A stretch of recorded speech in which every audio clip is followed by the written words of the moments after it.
Friends,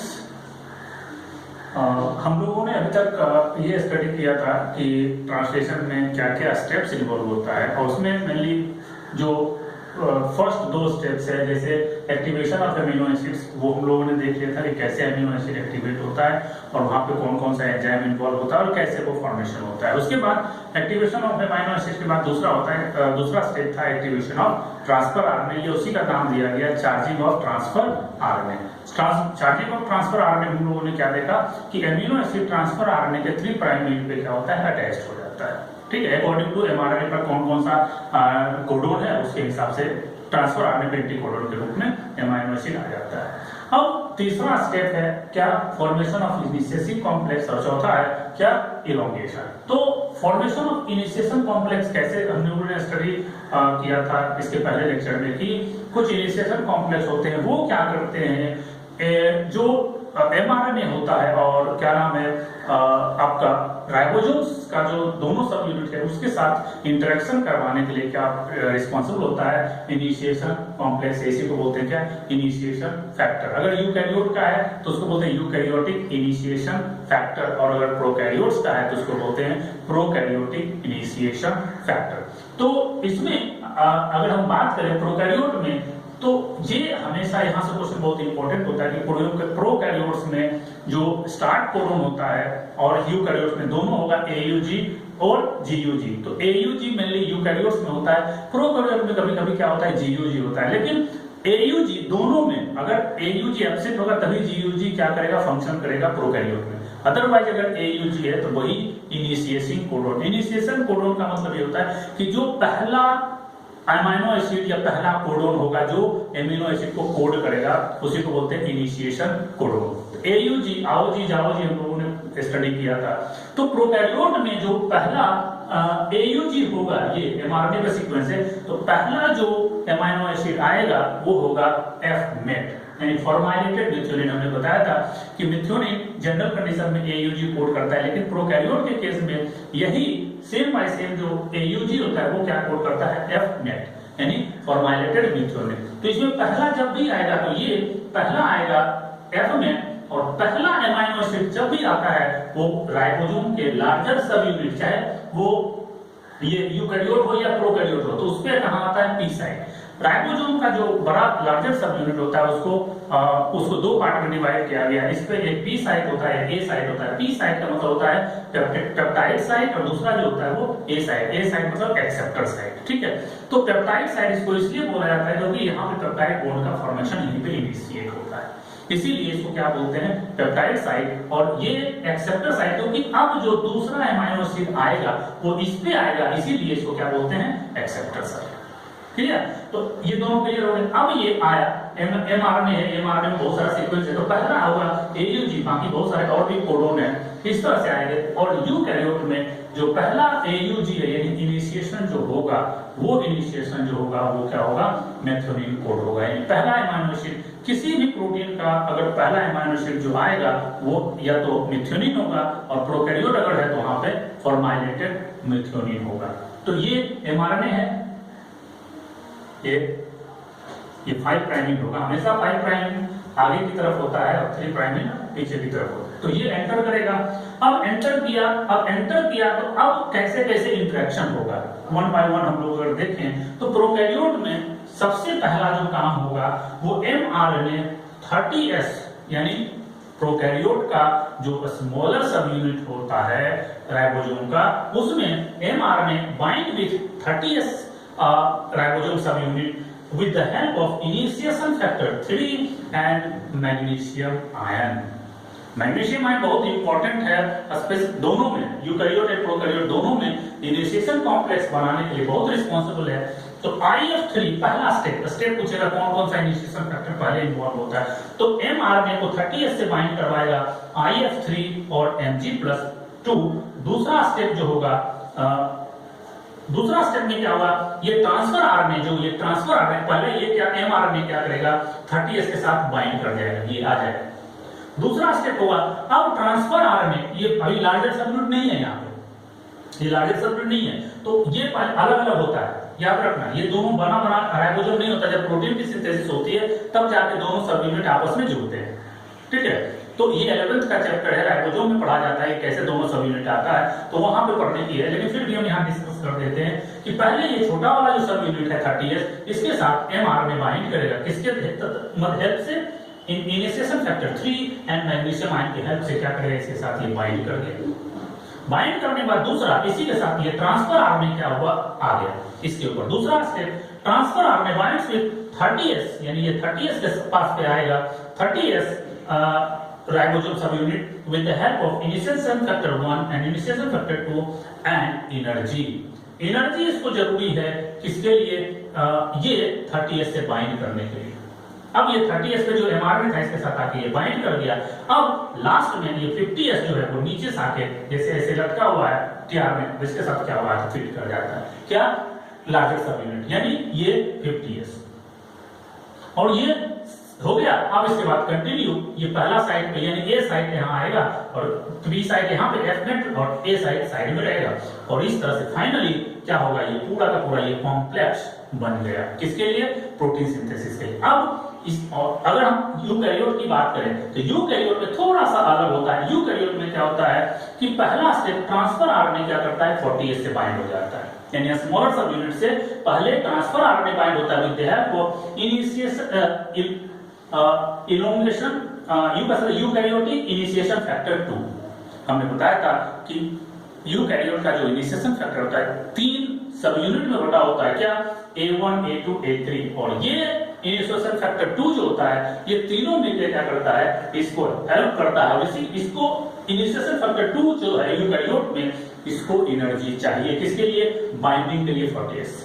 क्योंकि अब जैसे ही बाइंडिंग होगा, क्योंकि ट्रांसफर आरएनए यहाँ भी हम लोग देख रहे थे क्या एनर्जी, यहाँ भी जीटीपी चाहिए, तो यहाँ भी जीटीपी चाहिए, और ये क्या किया, पहला काम इससे बाइंड हुआ, और जैसे ही 40S से बाइंड होगा तुरंत सेकंड स्टेप में mRNA आएगा और mRNA बाइंड कर जाएगा किसके साथ, 40S राइबोसोम के साथ। यहाँ भी मैग्नीशियम आयन रिस्पांसिबल होता है, और यहाँ पे ये जैसे ही बाइंड करेगा, चूंकि बाइंड करने के बाद ये दोनों स्टेप कंप्लीट होगा, और तीसरा स्टेप में क्या होगा, ये आएगा और 40S के साथ ये बाइंड कर जाएगा। ये हो गया तीसरा स्टेप। तो इस तरह से इनिशिएशन फैक्टर इसमें थोड़ा सा अलग होता है, इसमें थोड़ा सा अलग होता है, लेकिन जो ये है इनिशिएशन कॉम्प्लेक्स बन गया। इनिशिएशन कॉम्प्लेक्स बनने के बाद आगे काम शुरू होता है, दैट इज कॉल्ड इलोंगेशन। अब चूंकि यूकैरियोट्स में हमें पता है कि वहां पे कैपिंग होता है, टेलिंग होता है, तो उसको पता है कि हमें राइबोसोम से कहां बाइंड करना है, कैसे बाइंड करना है, क्योंकि उस पर 7 मिथाइल गुआनोसिन फॉस्फेट होता है, ट्राइफॉस्फेट, तो उसकी वजह से वो सीक्वेंस पहचान जाता है और आसानी से क्या करता है, 40S के साथ बाइंड कर जाता है। लेकिन यूकैरियोट के केस में ऐसा कोई सीक्वेंस नहीं होता है, तो इसमें क्या होता है, कुछ स्पेशल टाइप का सीक्वेंस होता है जो क्या करता है, ये प्रोकैरियोटिक mRNA को tail region of ribosomal RNA of smaller सब यूनिट ऑफ राइबोसोम, यानी छोटा जो सब यूनिट है उसके साथ एक स्पेशल टाइप का सीक्वेंस होता है, वो mRNA के साथ बाइंड करवाता है। उस सीक्वेंस को बोलते हैं साइन एंड डेल्गार्नो सीक्वेंस। ये बहुत इंपॉर्टेंट टॉपिक है, ये बहुत इंपॉर्टेंट पॉइंट है। यहाँ से क्वेश्चन पूछा गया कि भाई यूकैरियोट में तो कैपिंग होता है, लेकिन प्रोकैरियोट में तो कैपिंग नहीं होता है, तो वहां पे कैसे बाइंड होता है, तो वहां पे साइन एंड डेल्गार्नो सीक्वेंस होता है, किसके ऊपर, tail region of ribosomal RNA of smaller सब यूनिट, वहां पे प्रेजेंट होता है, जो mRNA के बेस सीक्वेंस को पहचानता है और उसके हिसाब से बॉन्ड बनाता है, तब जाके क्या होता है, इलोंगेशन होता है। उस बेस पेयर को क्या बोला जाता है, Shine and Dalgarno sequence. Shine and Dalgarno sequence clear हो गया। अब बात करते हैं इलोंगेशन की। अब ये पूरा कॉम्प्लेक्स बनने के बाद क्या होगा, अब ये mRNA मूव करना शुरू होगा, और मूव करने के बाद second amino acid comes on A side, क्योंकि ए साइड पहले से पी साइड बढ़ा हुआ है, तो अब क्या होगा, जो सेकेंड जो ट्रांसफर आरएनए है वो यहाँ आएगा, यानी ये यहाँ पे इस तरह से आएगा, ये बेस है, इसके साथ इस पे, और ये यहाँ पे second amino acid, second amino acid आएगा, और सेकेंड एमाइनो एसिड को लाने में बहुत सारे फैक्टर रिस्पांसिबल होता है, that is called elongation factor.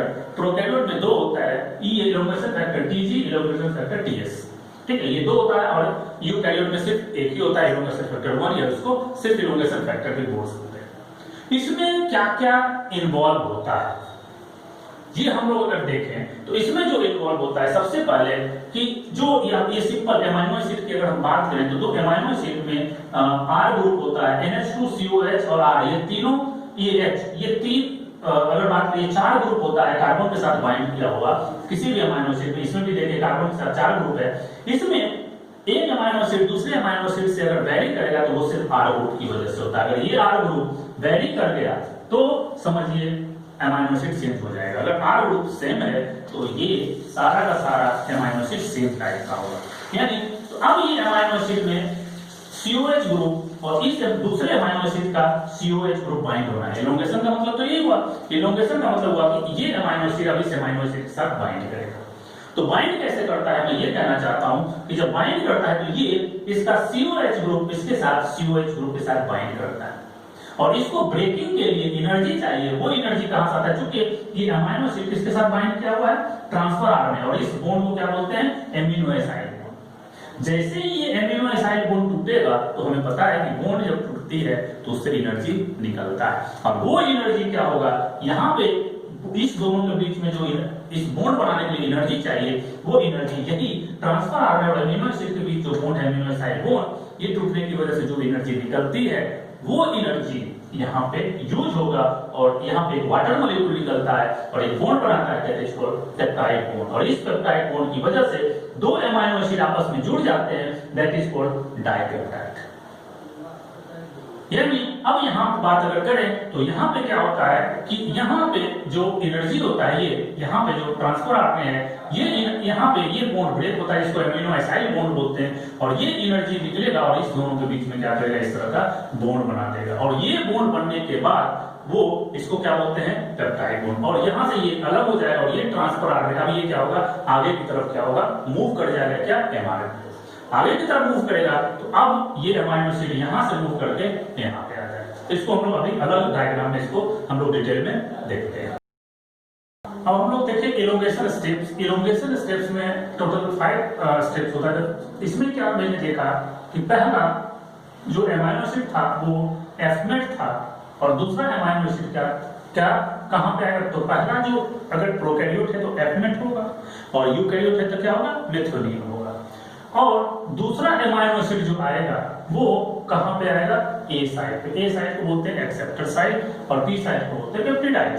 अब क्या हुआ कि यहाँ पे जैसे ही दूसरा आएगा तो दूसरा जैसे ही अमाइनो एसिड ए साइड पे आएगा तो जो अगला प्रोसीजर होगा वो होगा breaking off amino acid bond. जैसे ही ये जो एमिनो ट्रांसफर आरएनए और एमिनो एसिड के बीच जो बॉन्ड है this is called amino acid bond और इससे जो एनर्जी निकलेगा वो एनर्जी का इस्तेमाल किसमें हो जाएगा, the formation of peptide bond में हो जाएगा। और यहाँ पे दोनों एमाइनो एसिड के बीच में जो बॉन्ड बनता है उसी बॉन्ड को क्या बोलते हैं, पेप्टिडाइड बॉन्ड, पेप्टाइड बॉन्ड। तो पेप्टाइड बॉन्ड ये बन गया। इस प्रोसीजर यानी ब्रेकिंग और फॉर्मेशन के लिए इसमें जो रिस्पॉन्सिबल होता है वो एक एंजाइम्स होता है और वो एंजाइम्स जो होता है उस एंजाइम्स को बोलते हैं पेप्टिडाइल ट्रांसफरेज। पेप्टिडाइल ट्रांसफरेज या अदर एंजाइम में अंतर क्या होता है कि ज्यादातर एंजाइम्स यानी most of enzymes is proteins, लेकिन एक्सेप्शंस उसका ये है क्या, राइबोजाइम्स। यही राइबोजाइम्स चूंकि ये आरएनए के पार्ट होता है, राइबोसोमल आरएनए का ये पार्ट होता है और ये कैटालिस्ट की तरह व्यवहार करता है, बिहेव करता है और ये एंजाइम की तरह काम करता है। और चूंकि ये एंजाइम है और ये राइबोजाइम आरएनए है नॉट प्रोटीन, इसीलिए ये क्या है, एंजाइम का एक्सेप्शन। इसीलिए कहा जाता है most of enzymes are protein, not all enzymes are proteins, क्योंकि ये एक्सेप्शंस है। अब ये राइबोजाइम्स की बात करते हैं तो राइबोजाइम्स यूकैरियोट में जो लार्जेस्ट सब यूनिट होता है उसमें 28S जो होगा वो राइबोजाइम की तरह व्यवहार करेगा। ये सबसे मेन है, ये इंपॉर्टेंट है, ऊपर वाला 28S ज्यादा, चूंकि हम यूकैरियोट की बात करते हैं तो यूकैरियोट में जो लार्जेस्ट सब यूनिट राइबोसोम का होता है 60S, इसमें जो पार्ट होगा 28S, ये जो आरएनए का पार्ट होगा, राइबोसोमल आरएनए का पार्ट होता है, वो क्या करता है, कैटलिस्ट की तरह यानी राइबोजाइम्स की तरह बिहेव करता है और ये सारे रिएक्शन को क्या करता है, ये दोनों रिएक्शन को क्या करता है, कंटिन्यू कराता है, यानी ब्रेकिंग करवाता है और बॉन्ड का फॉर्मेशन करवाता है। और यूकैरियोट में यही 23S होगा, जो 50S का पार्ट है वो भी लार्जेस्ट सब यूनिट का पार्ट होगा और प्रोकैरियोट में सेम इवेंट होगा, लेकिन वहां पे 23S क्या करेगा, कैटालिस्ट की तरह बिहेव करेगा। क्लियर। अब ये बॉन्ड फॉर्मेशन हो गया, यानी सेकेंड स्टेप जो हुआ क्या हुआ, राइबोसोम मूव्स, अब ये आया क्या हुआ फर्स्ट स्टेप में, सेकेंड अमाइनो एसिड यहाँ पे आया।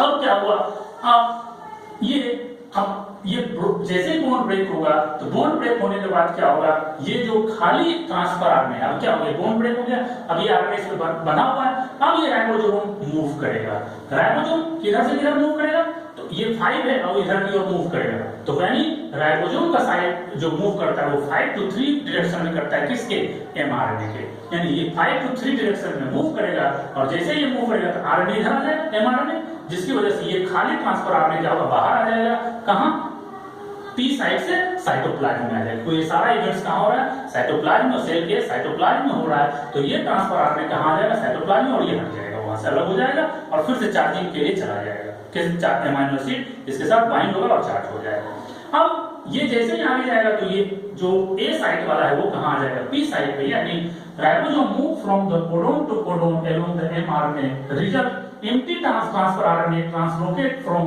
P site to cytoplasm, translocate होकर कहां चला आएगा, साइटोप्लाज्म में आएगा। तो इसमें बहुत सारे जो कोडोन है, जो ये एमआरएनए है, ये कोडोन, यानी अगर ये स्टार्ट कोडोन है तो स्टार्ट कोडोन के पहले बहुत सारे बेस सीक्वेंस होते हैं, और ये भी यहाँ पे स्टॉप कोडोन के बाद बहुत सारे बेस का सीक्वेंस होता है, जिसको बोलते हैं यूटीआर या अनट्रांसलेटेड रीजन, जिसका ट्रांसलेशन नहीं होता है, यानी उसका कोई अमीनो एसिड कोडिंग नहीं होता है। तो ये दोनों 5 प्राइम एंड पे भी होता है, सेकंड प्राइम एंड पे होगा तो ये पूछेगा यूटीआर कहां प्रेजेंट होता है, तो अगर 5 प्राइम एंड पे होगा तो बिफोर स्टार्ट कोडोन, और अगर 3 प्राइम एंड पे होगा तो आफ्टर स्टॉप कोडोन, यानी स्टॉप होने के बाद जिसका कोई सिग्निफिकेंस नहीं होता है ट्रांसलेशन में, ठीक है। तो अब ये हो गया, ये दोनों अनट्रांसलेटेड रीजन वाला हो गया। अब ये एम्प्टी ट्रांसफर आरएनए आ गया, अब क्या हुआ फिर से, अब जब ये इधर मूव किया तो अल्टीमेटली हम कह सकते हैं कि राइबोसोम अगर 5 to 3 जा रहा है तो एमआरएनए किधर जा रहा है, 3 to 5 जा रहा है, इसीलिए अल्टीमेटली हम कह सकते हैं कि ट्रांसलोकेशन ऑफ एमआरएनए भी होता है किस डायरेक्शन में, 3 to 5 डायरेक्शन में। ये क्वेश्चन उठा कर देगा कि ड्यूरिंग ट्रांसलेशन एमआरएनए का मूवमेंट किधर होता है, तो राइबोसोम का मूवमेंट किधर होता है, तो ये ध्यान में रखना है कि राइबोसोम का मूवमेंट होता है 5 to 3, चूंकि राइबोसोम मूव कर रहा है, एमआरएनए मूव नहीं कर रहा है, तो जब राइबोसोम उधर जाएगा तो एमआरएनए अपने आप इधर आ जाएगा, क्योंकि राइबोसोम स्थिर होता है, राइबोसोम सॉरी क्या एमआरएनए स्थिर होता है, मूव क्या करता है राइबोसोम, एमआरएनए बिल्कुल एकदम कांस्टेंट होगा। तो अब जब राइबोसोम इधर आएगा तो अपने आप एमआरएनए इधर जाएगा, इसीलिए जो एमआरएनए का होगा वो 3 to 5 डायरेक्शन में होगा, और चूंकि ये जो ट्रांसलोकेशन हो रहा है राइबोसोम और एमआरएनए का, दोनों जीटीपी डिपेंडेंट यानी एनर्जी डिपेंडेंट होता है, एनर्जी इसको चाहिए, बिना एनर्जी का ये मूवमेंट नहीं हो सकता, इसलिए बहुत इंपॉर्टेंट स्टेप है ये बहुत ही इंपॉर्टेंट स्टेप पूछेगा कि कौन कौन सा स्टेप एनर्जी है, तो आप याद कीजिए एमिनो एसिड एक्टिवेशन, वहां पे एनर्जी की जरूरत पड़ती थी। दूसरा स्टेप क्या था, एमआरएनए बाइंडिंग साइट पे, याद कीजिए, तो ट्रांसफर आरएनए जब बाइंड करता है तो वहां पे क्या होता है, दूसरा स्टेप एनर्जी का स्टेप, और तीसरा स्टेप है या ट्रांसलोकेशन, यानी तीन स्टेप, टोटल 4 स्टेप इन्वॉल्व होता है जहां पे एनर्जी की जरूरत पड़ती है। तो तीसरा स्टेप क्या है, ट्रांसलोकेशन ऑफ एमआरएनए और राइबोसोम, उस टाइम में क्या होता है, एनर्जी की जरूरत पड़ती है, और प्रोकैरियोट में यहाँ पे ईएफटीजी और यूकैरियोट में सिंपल इलोंगेशन फैक्टर 1 रिस्पांसिबल होता है, या यूं कह सकते हैं इलोंगेशन फैक्टर रिस्पांसिबल होता है, तो यहाँ पे ईएफटीजी रिस्पांसिबल होता है। अब translocation of transfer RNA with dipeptide from A site to P site, अब ये इधर मूव किया तो अब ये इसके साथ दो एमिनो एसिड इसको डाइपेप्टाइड बोलते हैं, अब ये मूव करके फिर से कहां आ गया, पी साइड पे, यानी ए साइड फिर से एम्प्टी हो गया, क्यों, क्योंकि अब ये इसके साथ जो ट्रांसफर आरएनए वो फिर से कहां आएगा, ए साइड पे आएगा। अब A side is ready to accept the another transfer RNA, other amino acid के लिए रेडी हो गया। अब क्या होगा, A side again capture new transfer RNA, इस तरह से कैप्चर अगेन एंड अगेन करता जाएगा, और जिसकी वजह से ये डाइपेप्टाइड, ट्राइपेप्टाइड, टेट्रापेप्टाइड बनता जाएगा, और ये सारा स्टेप फॉर्मेशन हुआ। तो इस तरह से देखो ये चेन बनता जाएगा, एक जो सबसे पहला होगा वो नीचे होगा और नया नया आता जाएगा, और इस तरह से एमआरएनए ये मूव करता चला गया, और ये फाइनली पॉलीपेप्टाइड चेन बनके तैयार हो गया। अब इसके बाद लास्ट स्टेप है, जब पूरा चेन बन जाता है प्रोटीन का, तो उसके बाद टर्मिनेशन होता है। टर्मिनेशन के लिए यहाँ पे क्या होता है, जिसको बोलते हैं स्टॉप कोडोन, स्टॉप कोडोन आएगा, चूंकि स्टॉप कोडोन के बारे में ये कहा जाता है कि वह कोई अमीनो एसिड को कोड नहीं करेगा, तो आएगा और यहाँ पे कोई ट्रांसफर आरएनए नहीं आएगा, फाइनली ये पूरा का पूरा चेन साइटोप्लाज्म में गिर जाएगा। क्लियर? और वो साइटोप्लाज्म में उस प्रोटीन का जो यूज होना होगा, चाहे वो एंजाइम्स बनेगा, चाहे जो भी प्रोटीन बनना होगा वो बनेगा। नहीं तो अगर इंडोप्लाज्मिक रेटिकुलम पे बना है तो इंडोप्लाज्मिक रेटिकुलम के ल्यूमेन में जाएगा और प्रोसेस होकर कहीं और जाना होगा, तो वहां से वो क्या होगा, ल्यूमेन के थ्रू कहीं और होके चला जाएगा, प्रोसेस होके चला जाएगा। तो उसके बारे में हम लोग नेक्स्ट लेक्चर में डिस्कस करेंगे।